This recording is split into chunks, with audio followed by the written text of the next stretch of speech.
I should say, introduce Alan Schwartzseid from our Orlando Kaye Bender Rembaum office location. Take it away. All right, well, let's see if I can be remotely as tech savvy as Jeff was and immediately putting this on the screen. Did it work?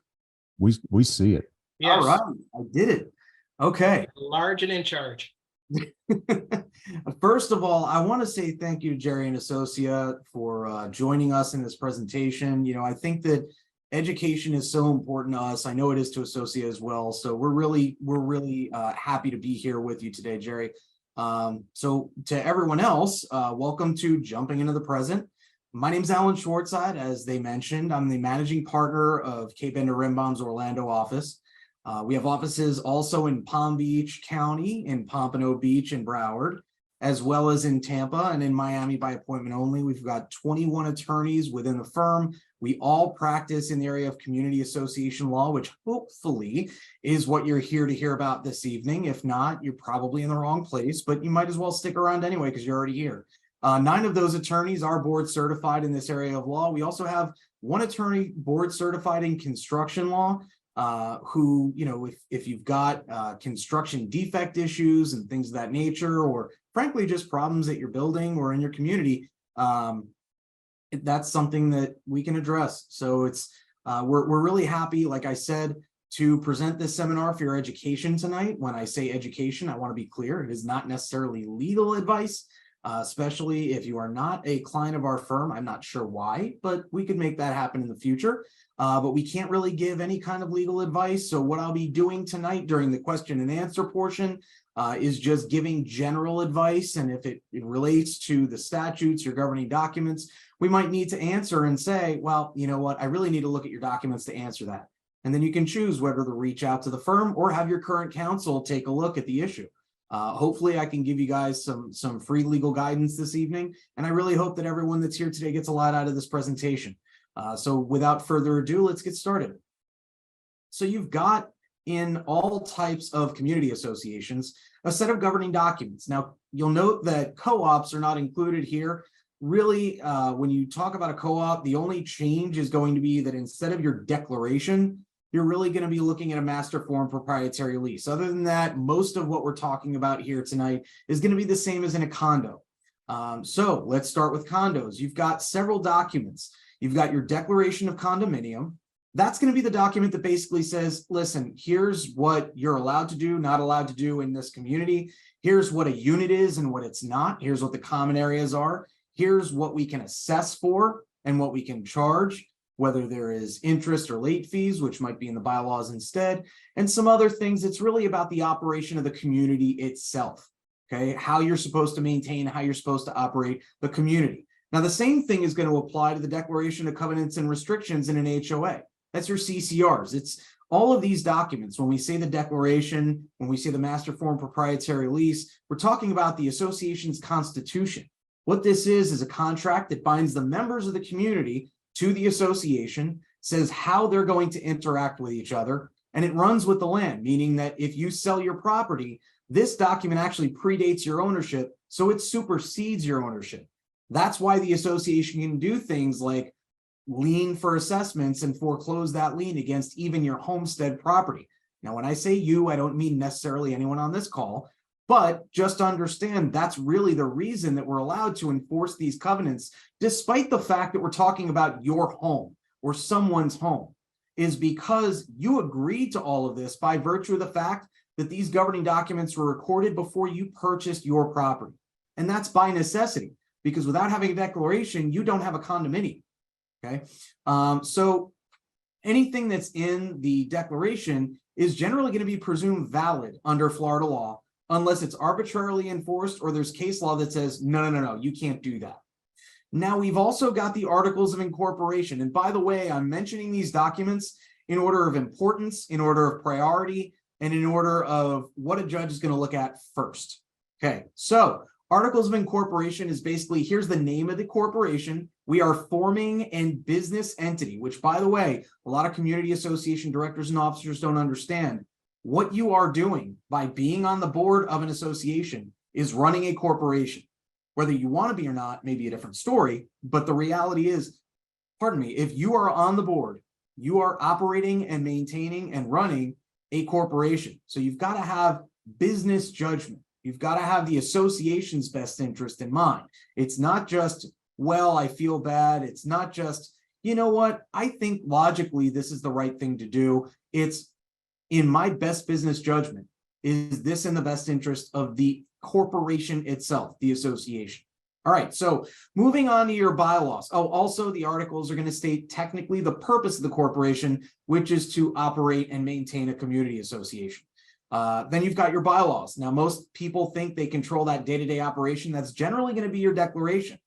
And the bylaws are really going to control how meetings are run, how directors and officers are appointed or elected, and what their responsibilities are, when your meetings are held, how they're held and noticed, etc. And then you've got your rules and regulations. These are generally going to be board made without member approval or involvement, which means that they're scrutinized more closely by the court system. Okay, that may also include architectural guidelines in an HOA, maintenance standards and policies, and all of your other policies that might include a covenant enforcement policy. It might include an assessment collection. It might include how you're supposed to behave at meetings and how you're allowed to speak and record those meetings, etc. So this is just, here's how your governing documents function in general. Then we move into, well, okay, that's great. We've got these documents. How do we change them? And that's called an amendment.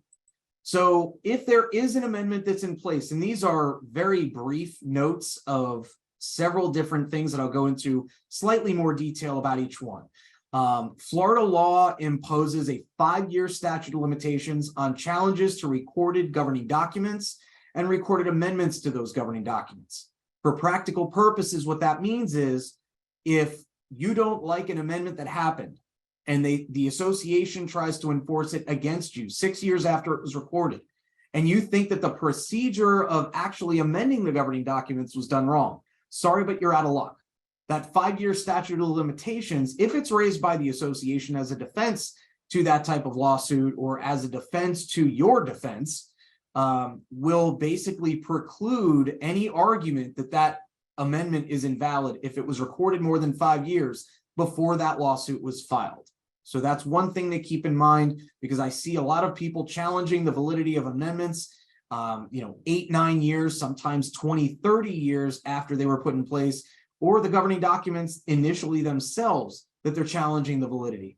And you are out of luck in that instance, unless there is a basis under case law to say you are not allowed to have that in your governing documents, or there's some other basis other than the procedure of having that put in that specific term.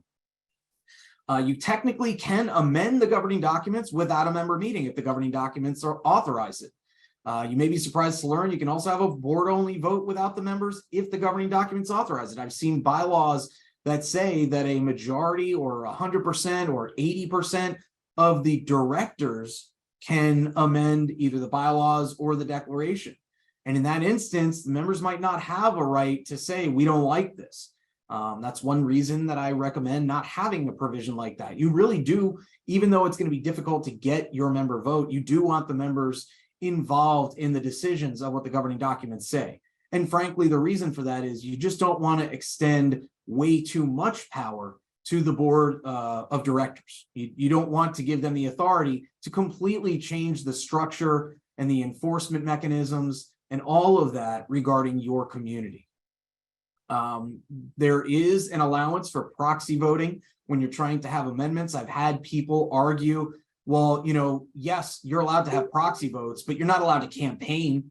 Yeah, you can go door to door if you want. I wouldn't recommend it because of safety issues, but the association through the board or the members can absolutely go and try and collect votes through these proxy forms. The other thing to keep in mind, amendments are generally not valid until they're recorded. Okay, it's not when the vote is complete. It's not when the recordable instrument is signed by the board. It's literally the date of recording that takes effect.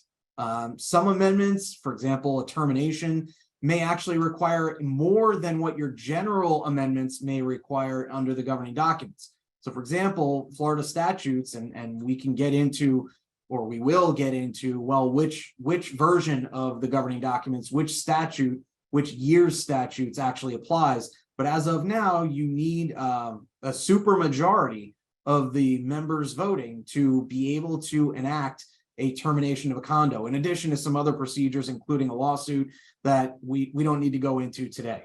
But just know that there are some things that are going to require more than just a 51% or a 67% member vote.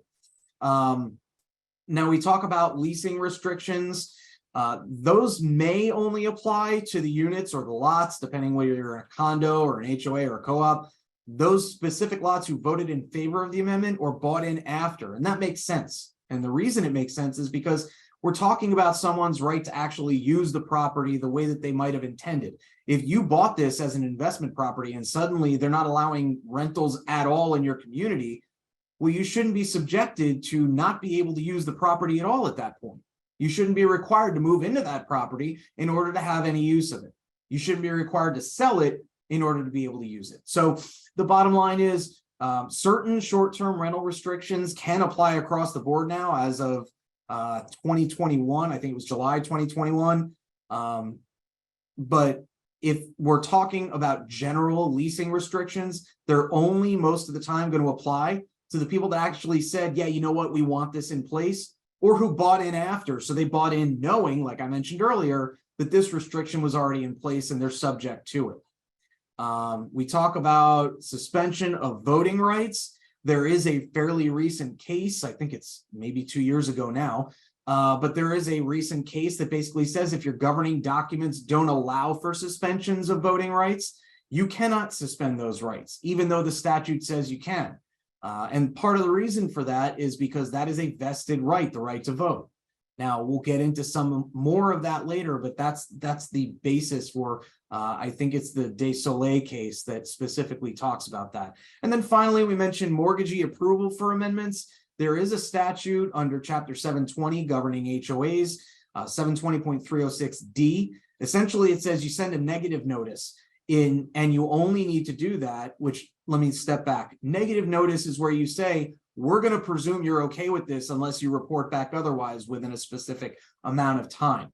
So you send that notice to each lender, but you're only even required to do that rather than in the past, you had to get the actual lender to take the time to respond and vote in favor of it and sign off on the amendment. Now, because that's such a cumbersome process, all you really need to do is send out that negative notice, and you only need to even do that with respect to lenders if the amendment will impact them. So for example, if that unit that there is a mortgage against is suddenly going to have less rights to the common surplus, or the actual size and configuration of the unit is going to change, that would be a right that the lender took into account, presumably, when they gave the loan, because it impacts the value of the property that they might eventually have to foreclose and that they used as collateral for that loan. So I know that I've been speaking very fast. My goal here is to get through all of the information to provide you guys as much time as possible for that Q&A. And I see that we've already got at least 8 questions that are open. So I want to try and get through everything. So I apologize if I speak a little faster than you'd like.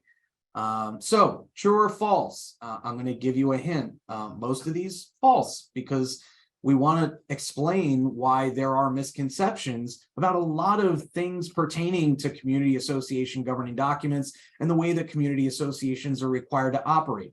So we're talking about provisions that might be illegal overall that I mentioned earlier.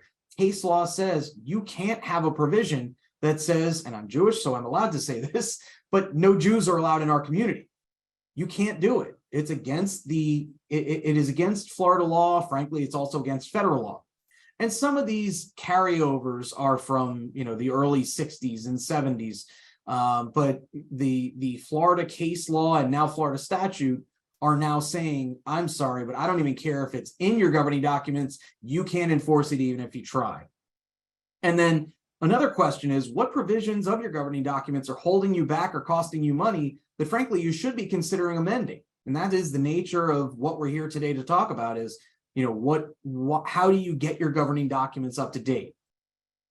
So the belief that a lot of people hold is that a foreclosing lender is required to pay 1% of the original mortgage debt or 12 months of delinquent assessments. Now, to clarify, that's after the lender forecloses, takes title, and names the association in its initial foreclosure lawsuit. That's statutory. Okay. It's in the Condo Act. It's also in the HOA Act. But here's why this belief is false. Okay. It's not automatic. If your governing documents contain language that says mortgagees are protected more than what's in the statute, in other words, some governing documents say in order to incentivize people lending money, that any lender, any institutional lender, meaning a Bank of America, Wells Fargo type, or even in some instances, anyone that takes title through a foreclosure sale or through a deed in lieu of foreclosure doesn't have to pay any assessments. Okay, we call that a subordination clause. If that subordination clause is in your declaration, then there's an analysis that your lawyer should be performing to figure out whether that kicks in or if the lender still owes what it says in the statute. Now, up until a couple of years ago, it's probably closer to, I won't specify because I don't recall offhand, but it's at least the last 5 years. Association attorneys were basically saying, okay, thanks for foreclosing. You owe this 1% or 12 months, whichever is less. And also all of the assessments, interest, late fees, attorney's fees, and costs that accrued to the prior owner. Well, there's case law that says they definitely don't owe all those other charges that accrued before they took title. There's case law that says they don't owe anything as a lender until they take title, even if they delay their foreclosure for 5 years, which has happened in the past.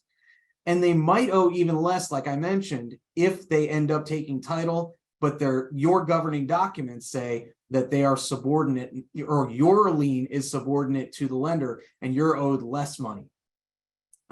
These mortgagee protection clauses that I mentioned in this slide are that subordination clause that we're talking about. They may not owe anything as a result of that foreclosure action or a deed in lieu.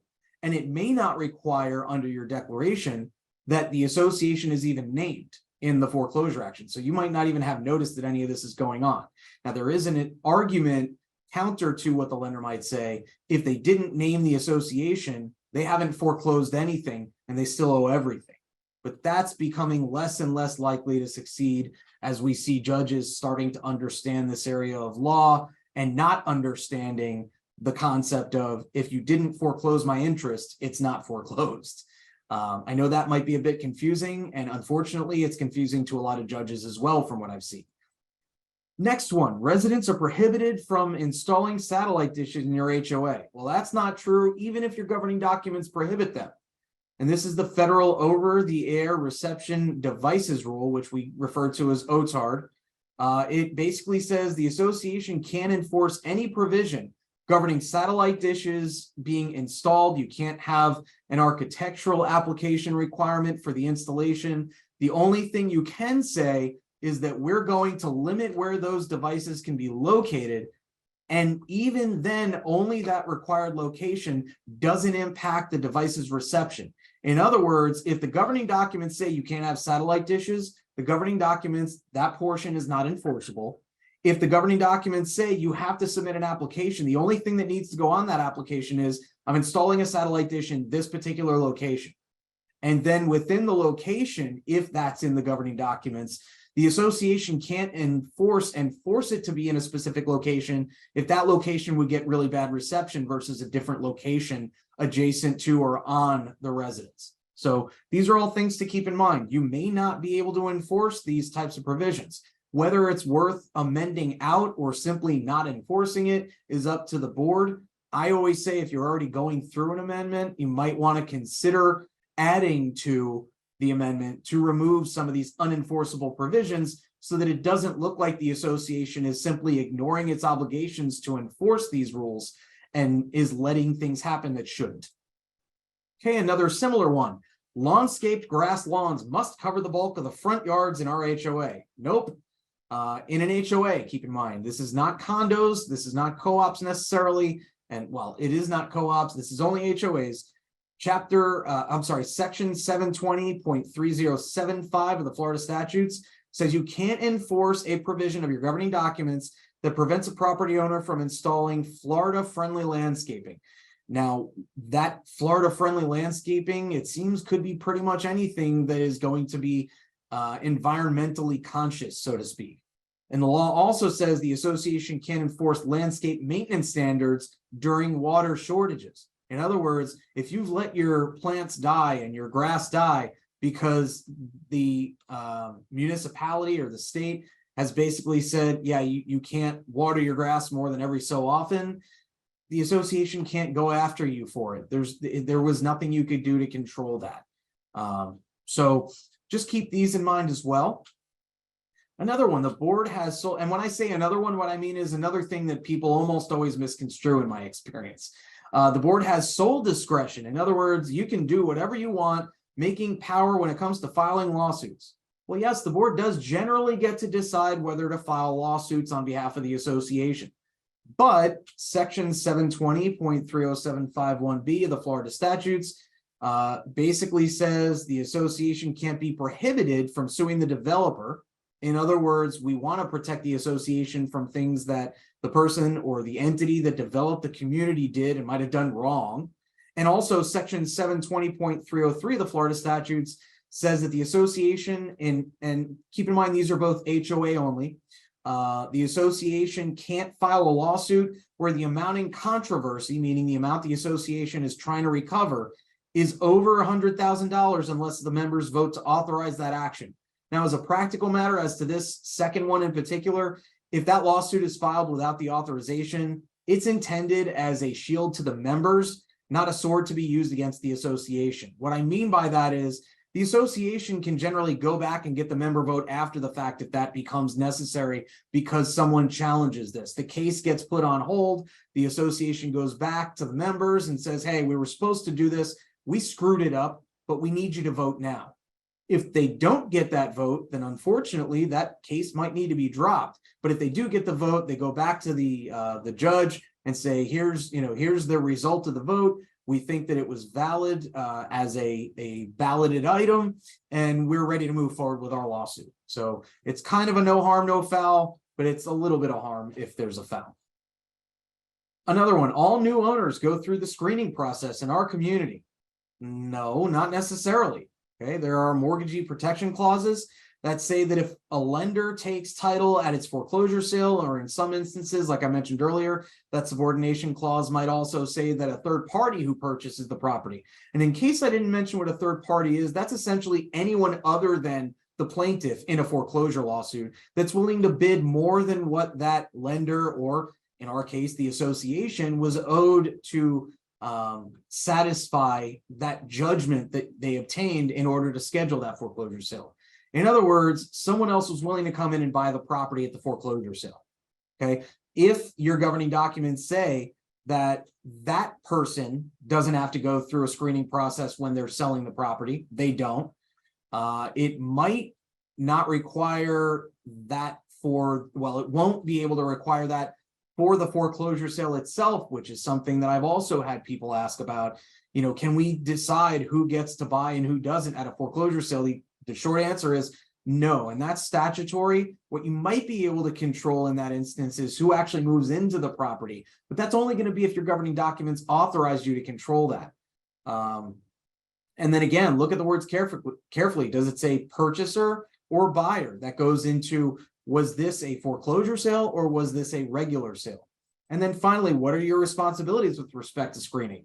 There are certain things you can and can't do in general. You can't base your screening on certain classes of people. In other words, age, unless your governing documents authorize you to restrict based on age, and that's really only in a 55 and over community or certain other communities that are age restricted.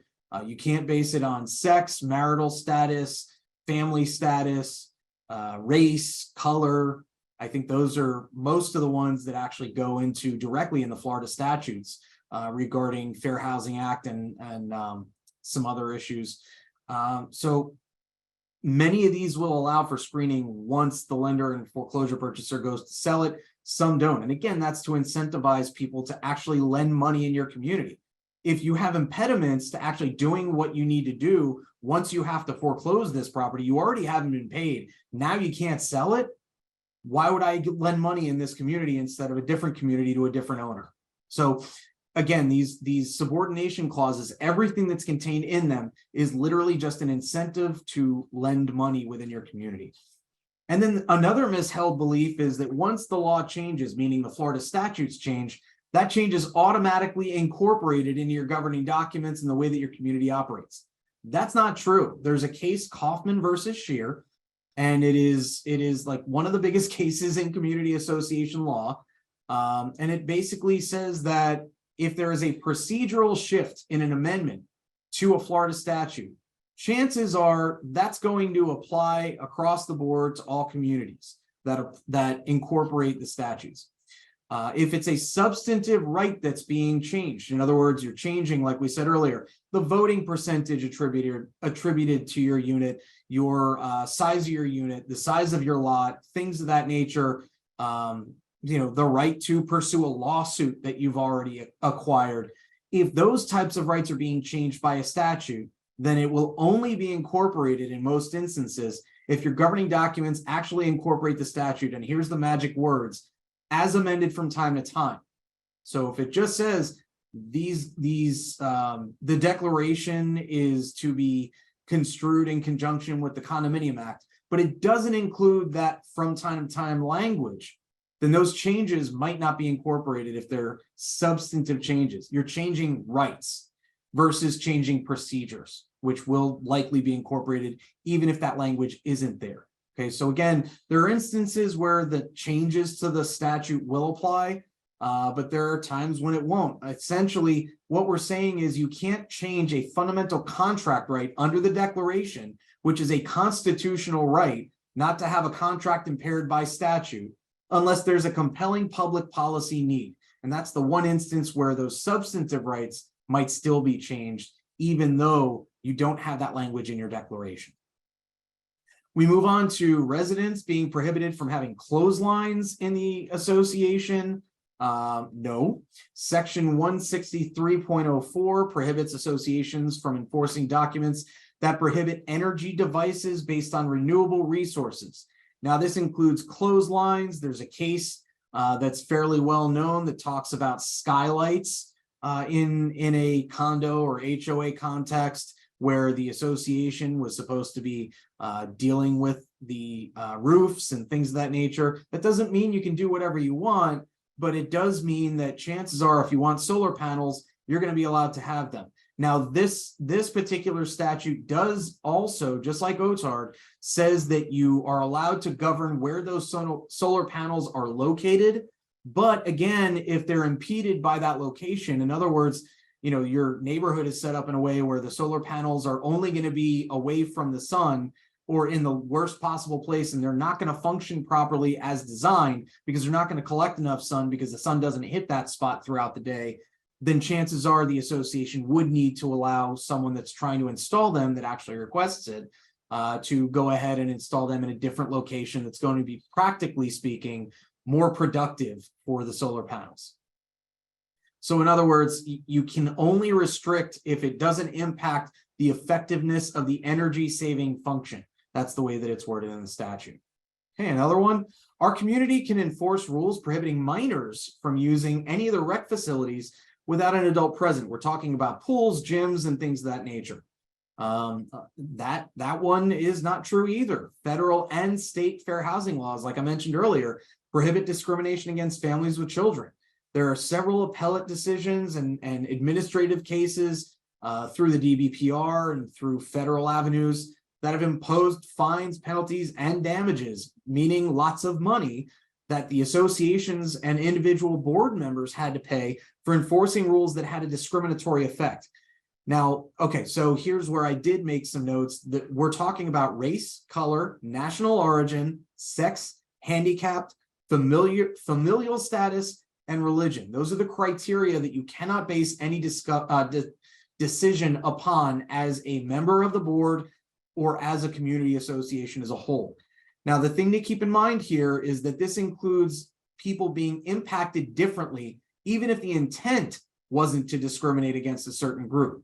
So if a minority group is impacted by a certain regulation of your community differently from other people, whether that was the intent or not, whether it's being, enforced uniformly across the board or not, it still may not be enforceable because of that disparate impact that it has on certain groups of people, whether that's race, sex, whatever it may be. Disability also includes support and service animals, so keep that in mind.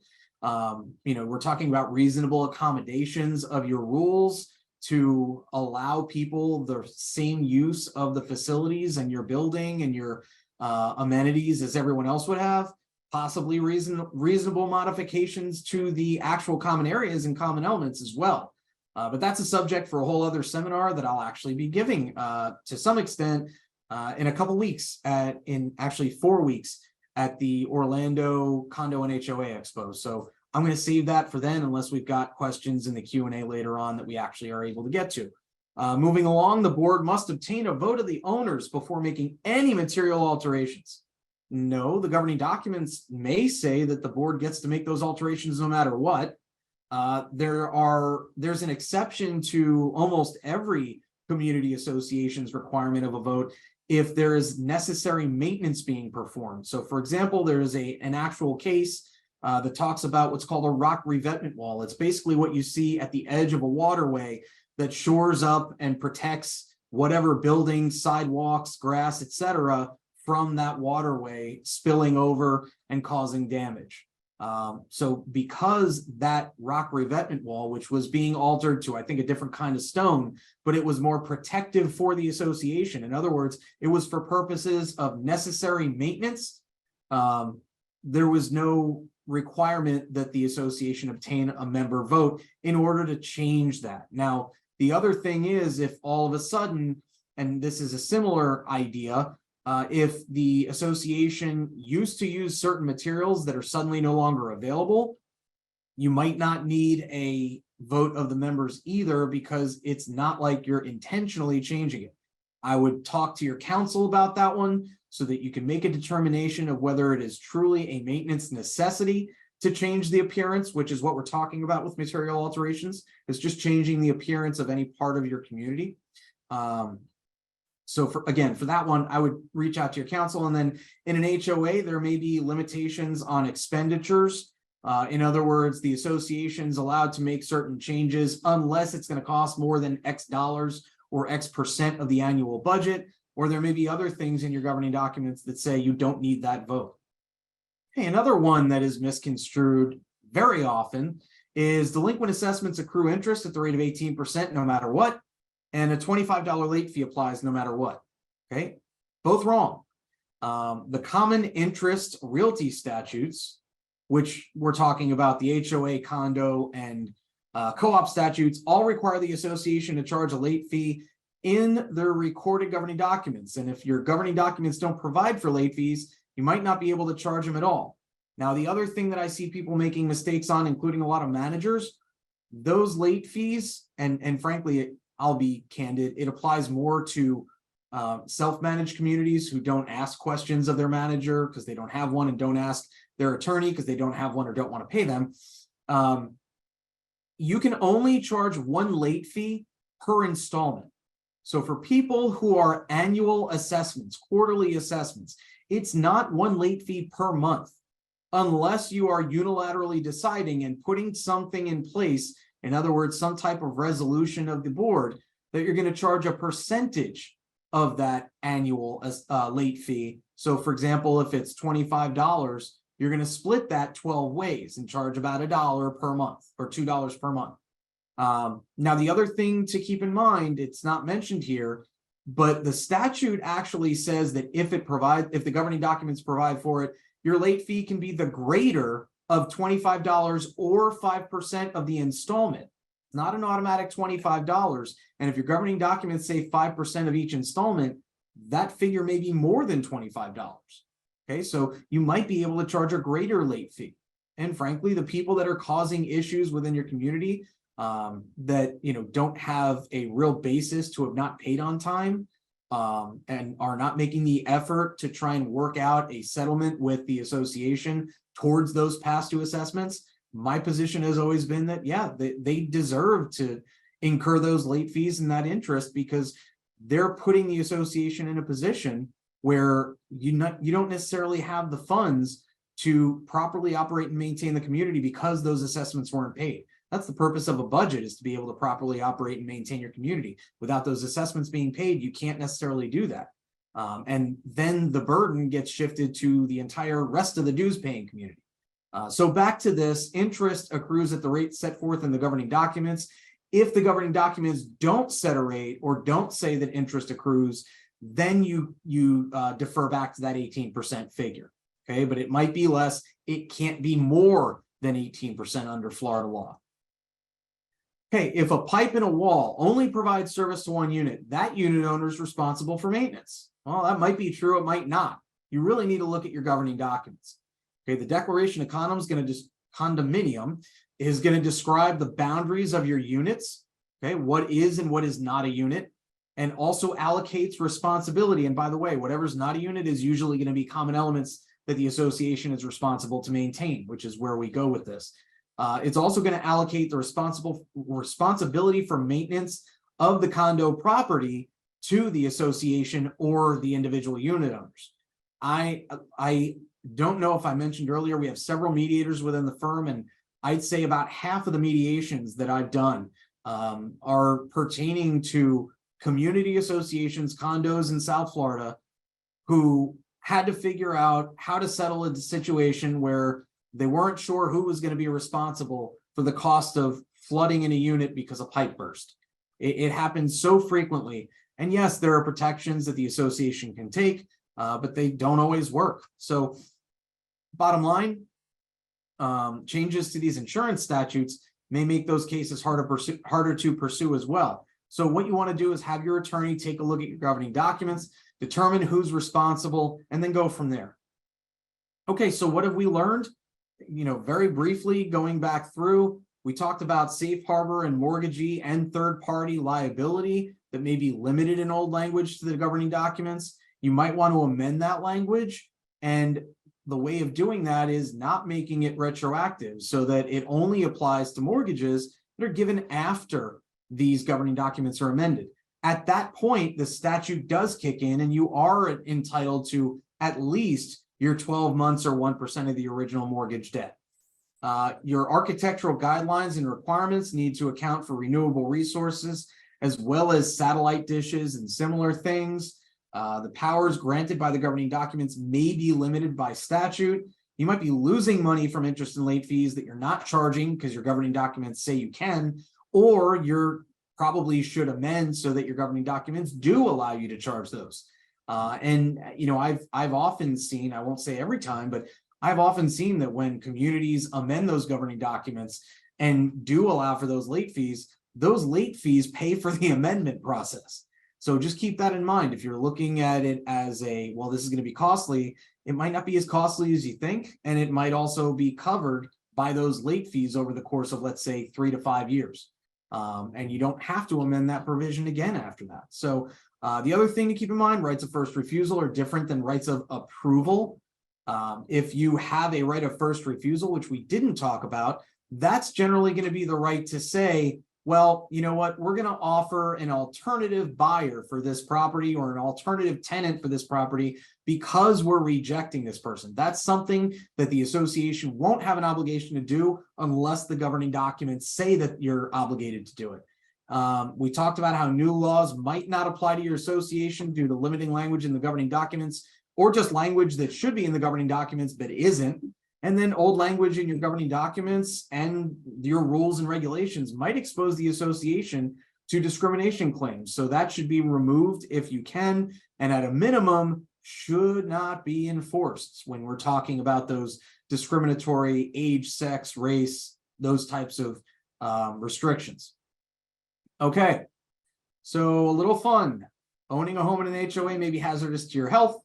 I think everyone on this call knows that already. Whether it's stress related or related to an actual health problem, smoking and things of that nature. But we try and make this as light as possible, but we really want to get the information across. Like I said earlier, the purpose of this is really for education. So what we're going to do now, I'm going to switch over to the last slide, and Jeff or Jerry, I don't know if either of you want to moderate the question and answer, but we're done with the overall presentation. Like I said, I tried to fly through because Jerry mentioned we already had a couple questions, and I'm seeing we've got 21 questions Yeah, And so we have time to do it if you're ready. let's do it. I'm going to start with one that I hear a lot. So I'm going to kind of jump ahead of the line. So restricting renters, or I don't know if you've heard of these new companies that are doing timeshares within properties. So I hear it a lot. Boards want to either restrict members or short-term rentals. Can you talk about that a little bit while I start the other questions? Sure. So, I mean, when you talk about timeshares and when you talk about restricting rentals, first of all, your governing documents need to expressly allow you to do that. It's not, we're an HOA, we're a condo, we're a co-op, so we get to restrict who buys in, who rents in our community. Your governing documents need to be pretty clear. And like I mentioned earlier, you may have restrictions on who these new restrictions actually apply to if you're amending your governing documents to suddenly provide for them if they didn't before. Now, when it comes to short-term rentals in particular, that is one of the things that the statute actually did incorporate, at least for HOAs, over the last 2 years. July of 2021, like I said earlier, is when that kicked in and took effect. So it basically says, I believe it's if you're renting, you can have a restriction that says that if you rent for less than 3 months, or if you rent more than a certain amount of times in any given calendar year, those types of restrictions, once they go into effect, once those amendments are recorded, that applies across the board to your entire community. So those short-term rentals are the type of thing that we're seeing, especially after the statute change. We're seeing more and more communities actually being willing to spend the time and spend the money to get those short-term rentals out. Now, another thing that I didn't mention, but just a remedy that you might consider if your concern is, well, if we have a bunch of people renting, they might not pay their assessments. There's another thing you can do, which is to send a tenant rent demand and basically say, hey, tenants, you have the obligation to pay the association whatever is owed. We can't give you the exact figure, but you need to pay your rent to us until we say otherwise. Okay, so that's just a little tidbit here. But back to the original question, when it comes to timeshares, your governing documents need to specify. There's some stuff for condos and co-ops regarding timeshares that, again, would probably take another half hour to get into in depth. But your bottom line for any of these restrictions, if your governing documents don't allow you to do any screening or to limit rentals, you probably can't do anything about it until you amend. And even then, you may be limited in who you can enforce those new amendments against. Gotcha. So our next question comes from Mr. Jack Klein in Palm Beach County. He's asking, we had a board meeting and voted for some changes in our bylaws. Everybody voted for the changes. Do we need a lawyer to change our bylaws, or can we do it ourselves?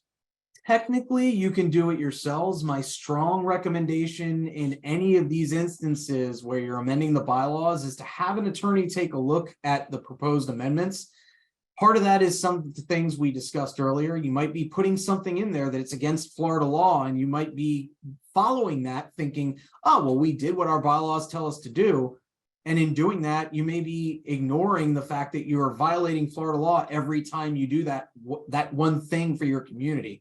Another thing that I frequently see is that procedurally, the obtaining of the vote doesn't actually say that the board of directors is authorized unilaterally to amend the bylaws. So if your bylaws don't already say that the board of directors, either by supermajority vote or majority or whatever it may say, is authorized to amend the bylaws without a member vote, then that amendment may be invalid until 5 years later if no one challenges it. The likelihood that someone's going to be smart enough to challenge it may be low, but my recommendation is always going to be, don't try and just push something through in the hope that, every member of your community, you'll excuse me, but is going to be dumb enough to let it slide for 5 years. And at that point, it's potentially enforceable going forward. Make sure to do it the right way the first time around. What I've tended to see is people that don't want to involve an attorney really just don't want to spend money. And frequently we see that the people that don't involve an attorney initially are the ones that come back later and say, we've been sued, we need to spend 5-10 grand or more to be defended in this lawsuit, trying to invalidate our invalid governing documents. So the bottom line is, no, you don't have to have an attorney, but I'd strongly recommend that you do when you're doing any kind of amendment, even to rules and regulations. So when in doubt, hire KBR. That's a good rule across the board. I like that. Our next question comes from Donald Weiss. He says, our HOA is suggesting 67%, which is fine, but it isn't requiring any minimum threshold or quorum on voting on document changes. Is this a best practice or commonly done? So the question was a little unclear, but I'm going to interpret it, and hopefully it's what the inquirer meant. The governing documents, and presumably we're talking about the declaration, says that you need to get a 67% vote, probably more likely 66 2/3 of the members to vote in favor of any amendments to the governing documents. Now, sometimes you're going to have a quorum requirement to have a meeting. Well, you always have a quorum requirement to have a meeting, but you will sometimes have a member vote that needs to be a majority of the members. Sometimes it's a majority of members present. In other words, it's not 66 2/3% of the entire membership. It's only 66 2/3% of the people that showed up and cared enough to vote. As to whether this is a best practice, that honestly is a decision for your board to make. My personal opinion is that it's so hard to get people to come and show up that the easier you can make it to amend those governing documents without having, let's say 10 members of your community out of a couple hundred able to enact those changes impacting everyone, the better off you'll be, and the more likely it is that your community is going to be governed by something that you want it to be governed by. We talked today about a lot of things that are in your governing documents or might be in their governing documents that we really wish weren't, because they hurt the association. So if you make it harder to amend the governing documents, in other words, if you're saying, well, we need, basically a 2/3 vote of the membership instead of, let's say, a majority of a quorum of the membership to amend the governing documents, what you're doing is making it harder for people to actually enact change that might be needed in your community. So it really depends on the composition of your community, how your board and your members as a whole look at this process of potentially making changes. In a small community, yeah, it makes sense to say, okay, well, out of 25 people, 2/3 need to show up. But we represent some communities that are 3,000 or more homes. To try and get 2/3 of those people to show up, good luck. You'll never amend those governing documents. I even have one community in Polk County that's 275 homes that can't get 2/3 even with that small figure. So it becomes increasingly difficult as you have more and more members, and it becomes harder to go door to door and say, like I said earlier, here's the proxy form, please sign so we can get this amendment in place that really is crucial to our operation. Hey, Jerry, before you get to the next question, just want to quickly mention one thing, if that's okay. Absolutely. Thank you. Jerry just placed into the chat. Remember, the course portion is over. We appreciate you hanging around, but the Q&A part, if you do need to go get some dinner, whatever it is, the link for the evaluation is now in the chat. Click on that, fill out the evaluation, then your confirmation screen will form a certificate if you need to print something. Okay, so again, you just placed it into the chat. Once again, click on that, fill it out, and that's how we'll get your info to also upload your credits. Plus, we also want to know how the heck we're doing. Let us know how you enjoyed today's course, what you'd like to see going forward from Associa and from Kaye Bender Rembaum, and let us know what we can do for you. Back to you guys. Thanks, Jeff. So I just placed that link a couple times in there for everyone. So just click on that like Jeff asked you to do. And we have another question. It's kind of along the same lines, Alan. What is general cost to update a single rule in the documents? And can we change it from a 75% to a 51% vote acceptance? So when you talk about general cost, it really depends how voluminous your governing documents are, because the reality is it's not just making that one change. It's making sure that that one change that you want to make doesn't conflict with some other portion of your governing documents. So I can't give a specific dollar figure. I know that personally, I've customarily spent maybe 2 to 3 hours on some very easy changes. But when you're talking about some of these rules, when you talk about an amendment to the amendment percentage, that's generally going to be pretty straightforward. So it may be, 2 to 3 hours, including preparation of a proxy form for everyone to potentially sign and things of that nature, and give advice on how to do all this. But there are also some amendments that I've seen that cost 10 grand. It really just depends on how voluminous. Now, I will say it's never been one single amendment that's been $10,000. But, when you're talking about 1 or 2 provisions that are being changed very briefly, or we're incorporating something that we've done 1,000 times, like changing the percentage, changing the quorum requirement, things of that nature for purposes of amendments, that's something that may be on the 2 to 3 hour range. It might be slightly more, it might be slightly less. And depending on your governing documents in particular, I've seen some where the bylaws are what you need to amend the declaration, and then you need to amend the declaration on top of that. So if it gets more complicated, obviously it ends up costing more, but I think that answered the question. Here I have another one. I think you covered it, but it looks like somebody needs some clarity. If an HOA declaration gives the board the power to restrict and limit the number of guests who use common area facilities, can the board define and limit daytime versus household guests if they're not defined in the governing documents?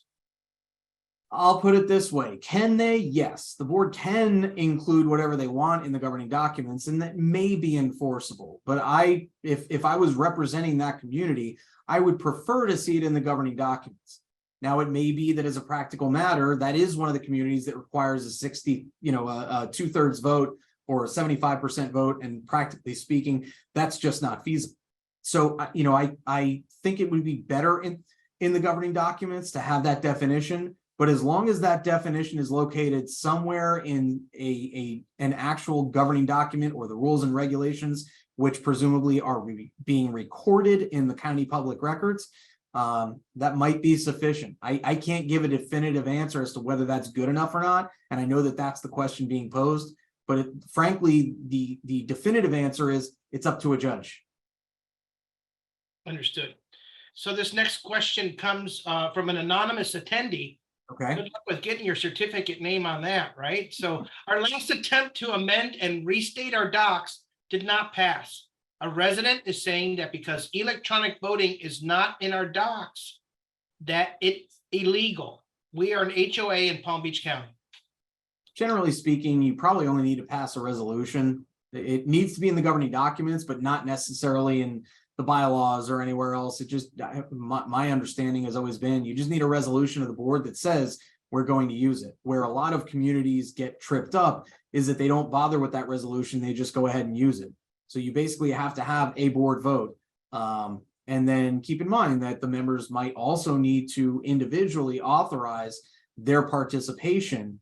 And just kind of like sending notices via email, they may need to sign off and agree to participate in electronic voting, or you may need to have both electronic and voting by mail, proxy, whatever you want to call it, and potentially voting in person at a meeting. And our next question comes from Dominic Vaccaro. My understanding is that my bylaws are lifelong documents. If within my bylaws, as long as it states as to be amended, changing or adding new changes is valid. In a condominium, does the bylaws need to be updated after 30 years? So this is referring to the Marketable Record Title Act based on the fact that 30 years is mentioned. That doesn't really apply to condos. It doesn't really apply to co-ops. It's going to apply to an HOA. So the direct answer to the question is no, but I do want to clarify one point, that the bylaws will never expire. It is the covenants of the association that actually expire. So if under that Marketable Record Title Act, you don't record something preserving your covenants after 30 years after the declaration is recorded, or depending on your situation, your deed restriction is recorded for the first time, you might end up with a situation where the covenants are no longer enforceable, but you've still got the same obligations. The declaration doesn't just disappear because those covenants expired. So that's when, if it hasn't been done properly and you haven't preserved your covenants, then you might need to revitalize those covenants in order to be able to enforce them. But the bylaws are not subject to that law. And in a condo, you're generally not subject to that law at all. Okay. Our next question, excuse me, is from Tim Gupton. About 30% of our 200 owners are not engaged and do not vote. So getting votes for material alterations is nearly impossible. Must we count all owners or only those who vote? So generally speaking, it's going to be based on your governing documents, and chances are it's either going to be specifically stated as to what vote is required, or if there's nothing required, it's generally going to be the vote that you would need for an amendment. And I can understand that it is difficult to obtain that vote, especially when you have a lack of participation. So, the answer is, in short, you need to get the vote if it's a material alteration, unless one of the exceptions I mentioned earlier might apply. And if, practically speaking, it's something that the association is obligated to do and not just a change that the board and potentially most of the membership wants to make, then the option is you essentially make the change anyway and risk that the association gets sued and has to turn it back into what it was before. That's definitely not my recommendation, but it is an option. If you've got no participation, there are two different ways that can go. Either there is no participation, so no one cares enough to actually sue you, the association, or there's no participation until you make that change, and then all of a sudden everyone cares. So, I'm not recommending that by any means, but it might be an avenue to get people involved. The other thing that you can do if you've got a lack of participation is, just like I mentioned earlier, going door to door, so to speak, sending out emails, canvassing the neighborhood, etc., until you reach the percentage you need, or potentially, start by amending the governing documents to make it easier to pass amendments, knowing that you only have to get that once versus every time that you want to make a change. You only need to get that percentage one time. Jerry? We have another question from anonymous attendee. And he or she says, can a board choose to uniformly not enforce a rule rather than amending the rules and regulations document? So the short answer is yes, but it's a bad idea. Unless it's one of those rules and regulations, like I mentioned earlier, that it's actually illegal to enforce. If it's impractical or there's just no real mechanism to enforce, even though there's a restriction or a covenant, then yeah, I've seen communities that don't enforce. The problem then becomes what happens when two boards from now, two iterations of the board down the road, they want to enforce again. And then they have to send out a letter to the entire community basically saying, hey, I know that the previous board didn't do this. Going forward, we will be enforcing it. But in that instance, you can't start enforcing retroactively is the issue. So yes, the board can decide, instead of amending this out, we're just not going to enforce it. I don't recommend that, because it can be an issue down the road if another iteration of the board wants to enforce it. And frankly, it may be that the people that don't want to enforce it don't want to enforce it because they're in violation themselves. That is something that I've definitely seen, which is not a good idea either, to basically have that conflict of interest and make a decision as a director against the association's best interest. Because let's be realistic, even if you don't like them, the purpose of these restrictions and these covenants is to protect the members and the association, your property values, etc. So if you're unilaterally deciding, I don't care if people leave their garbage cans out all week, I don't care if people never repaint their residences, what you're doing is deciding that you don't care about the property values in your community. So, yes, it is an option to say, I'm not going to go ahead and enforce this going forward, but it's definitely something I'd recommend against. Well, Alan, if we've proven anything tonight, is that governing documents can be unique and can be quite complicated. So it's always best to engage with an expert. So that's why Kaye Bender Rembaum should be your first choice, and reach out to them if you have any questions directly relating to your governing documents, because it's always best to get specific professional advice when it comes to this. Agreed. And that's all the time we have tonight, ladies and gentlemen. Thank you so much for showing up. We appreciate the privilege of your time.